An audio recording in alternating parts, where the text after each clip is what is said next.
ઉધના વિસ્તારમાં બનેલી વિચિત્ર ઘટનાથી લોકોમાં અફરાતફરી સર્જાઈ હતી।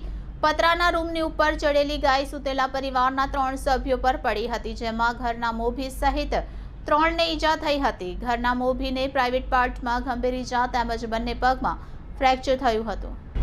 ઉધના આશાપુરી બ્રિજ પાસે વિચિત્ર ઘટના બની હતી। ગુરુવારે રાત્રે એક રૂમના પતરા ઉપર ગાય ચડી ગઈ હતી, તો દરમિયાન રૂમનું પતરું તૂટી જતા રૂમમાં સૂતેલા પરિવારના મોભી સહિત 3ની ઈજાઓ થઈ હતી, જેમાં ઘરના મોભીને પ્રાઇવેટ પાર્ટમાં ગંભીર ઈજા તેમજ બંને પગમાં ફ્રેક્ચર થયું હતું, જેથી તેને સારવાર માટે નવી સિવિલ હોસ્પિટલમાં દાખલ કરવામાં આવ્યો હતો તેમજ તેના 2 સંતાનને સામાન્ય ઈજા થઈ હતી। તો મળેલી માહિતી મુજબ મૂળ બિહારના વતની મોહમ્મદ સમીર મોહમ્મદ ઉવારી અંસારી હાલ ઉધના આશાપુરી બ્રિજ પાસે આવેલ દસ્તગીર નગરમાં પત્ની, 2 પુત્ર અને 1 પુત્રી સાથે રહે છે। તે મજૂરી કામ કરી પરિવારનું ગુજરાન ચલાવે છે।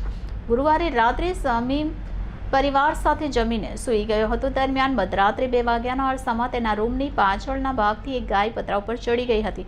દરમિયાન તે પતરું તૂટી ગયું હતું, જેથી રૂમમાં સૂતેલા સમીમના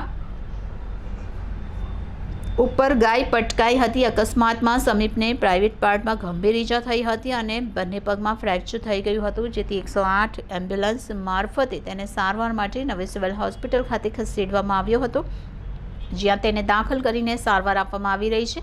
તેમજ ઘટનામાં સમીપના રાશિબ 6 વર્ષ અને નશીબા 12 વર્ષ નામના સંતાનને સામાન્ય ઈજાઓ થઈ હતી। આ ઘટનાને પગલે સ્થાનિક વિસ્તારમાં અફરાતફરી સર્જાઈ ગઈ હતી અને લોકોનું ટોળું એકઠું થઈ ગયું હતું।